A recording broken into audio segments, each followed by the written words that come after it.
जय हिंद। आज का पाठ है नए इलाके में।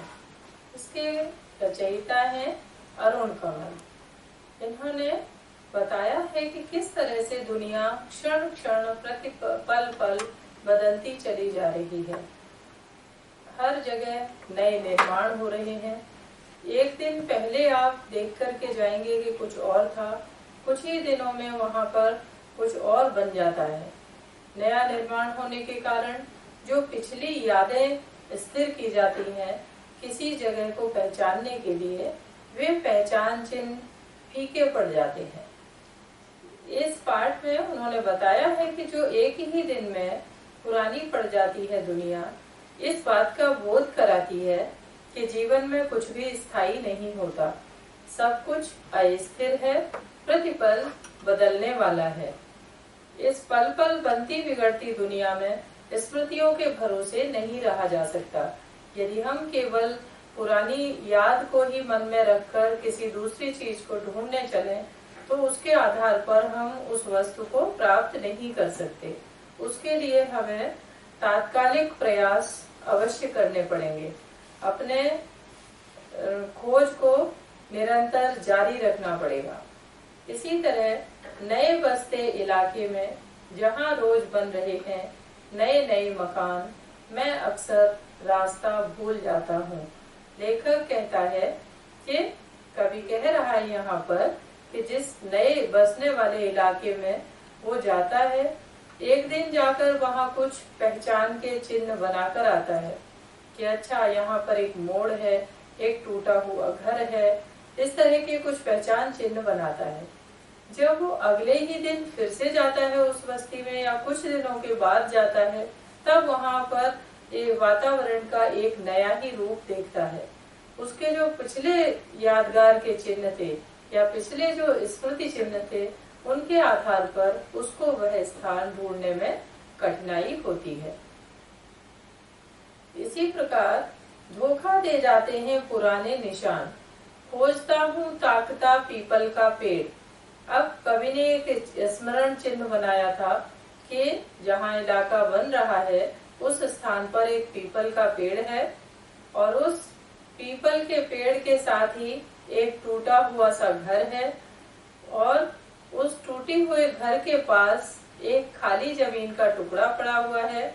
उसके बाद जहाँ से लेखक को बाएं मुड़ना था, मुझे फिर 2 मकान बाद बिना रंग वाले लोहे का फाटक घर था, एक मंजिल बना हुआ लोहे के फाटक वाला एक घर था। ऐसी पहचान कवि ने अपने मन में बनाई कि जिस रास्ते पर जिस घर तक उसको पहुंचना था, वहां पर उस घर से कुछ पहले एक पीपल का पेड़ खड़ा है और उस पीपल के पेड़ के पास ही एक खाली जमीन पड़ी हुई है। उस खाली जमीन के पास एक टूटा हुआ घर है और वहां से उसको मुड़ना था। तो बाएं मुड़ करके उसको 2 मकान के बाद एक बिना रंग वाले लोहे के फाटक वाला एक मंजिला मकान बना हुआ था और हर बार घर के पीछे चल देता हूँ। अब क्या होता है, लेखक जब कुछ समय के बाद वहां पहुंचता है तब वो सारे स्मृति चिन्ह ढूंढता है, लेकिन उसको वे वहां पर नहीं मिलते। तो इसलिए उसको ध्यान नहीं रहता कि वो घर कहाँ पर है। कभी वो उस घर से 2 मकान पहले आ जाता है, कभी 2 मकान और आगे निकल जाता है, लेकिन उसको गंतव्य तक पहुंचने में बहुत परेशानी हो रही है। वो वहां नहीं पहुंच पा रहा ठीक से और मैं हर बार एक घर पीछे चल देता हूँ या 2 घर आगे ठमकाता, अर्थात एक घर या तो वो पीछे ही रह जाता है उस स्मरण चिन्ह के अनुसार या फिर उस अपने गंतव्य से 2 घर और आगे निकल जाता है। यहाँ रोज कुछ बन रहा है, यहाँ रोज कुछ बन रहा है, रोज कुछ घट रहा है। यहाँ स्मृति का कोई भरोसा नहीं है। यानी वो देख रहे हैं कि यहाँ पल पल कुछ कुछ निर्माण हो रहा है। कहीं कुछ बन जाता है तो कहीं कुछ बन जाता है। जो पहले वाली स्थिति थी वो नहीं रही। तो इसलिए जो पुरानी स्मृति का या पुरानी याद का या पुराने पहचान चिन्हों का कोई भरोसा नहीं रह जाता। एक ही दिन में पुरानी पड़ जाती है दुनिया, जैसे बसंत का गया पतझड़ को लौटा हूँ, जैसे वैशाख का गया भादों को लौटा हूँ। ऐसा लग रहा है इतनी जल्दी दुनिया बदल रही है। कवि को ऐसा लगता है कि वो बहुत दिन पहले आया था यहाँ पर, जबकि कुछ ही दिनों बाद वो वहाँ पहुंचा होता है। ऐसा लग रहा है कि एक ही दिन में सारी दुनिया बदल गई। ऐसा लगता है कि वसंत की ऋतु में यहाँ पर आया गया था यहाँ से, और अब दोबारा पतझड़ के समय तक आया हूँ। वसंत ऋतु जो कि आपके फाल्गुन, चैत्र, वैशाख इन महीनों में होती है, और पतझड़ उससे पहले फरवरी, मार्च, ये सब आपका पतझड़ का समय है। तो ऐसा लग रहा है कि लगभग 1 वर्ष का समय उसके पास व्यतीत हो गया, लेकिन जबकि वह कुछ ही समय के बाद आया होता है। जैसे वैशाख का गया भादों को लौटा हूँ, यानी वैशाख के महीने में यहाँ होकर गया था और भादों के महीने तक आकर लौटा हूँ, जबकि ऐसा नहीं है। लेखक तो बहुत पहले ही कुछ ही समय के अंतराल से आया है, इतने ज्यादा समय के अंतराल से वो नहीं आया। वैशाख गर्मियों के दिनों में होता है, ज्येष्ठ, वैशाख, उसके बाद आषाढ़, सावन, भादो। भादो तक आते आते वर्षा काफी हो जाती है इन दिनों में। तो जगह जगह पर थोड़ा सा जमीन पर कहीं गड्ढे हैं, कहीं थोड़ा सा बदल जाता है वहाँ का वातावरण। तो इसीलिए कवि यहाँ कहना चाहते हैं कि वो उस नई बनने वाले स्थान पर कुछ कम ही दिनों के बाद आया है, लेकिन ऐसा लग रहा है कि वह बहुत दिनों के बाद यहाँ पर पहुंचा है। जो पुराने स्मृति चिन्ह थे वे सभी धूमिल हो गए। अब यही उपाय है। अब कभी सोचता है कि मैं अपने गंतव्य तक कैसे पहुंचूं, क्या तरीका अपनाया जाए इसके लिए। तो सोचते हैं कि अच्छा, एक उपाय मन में आ गया। अब यही उपाय है कि हर घर का दरवाजा खटखटाओ और पूछो क्या यही है वो घर।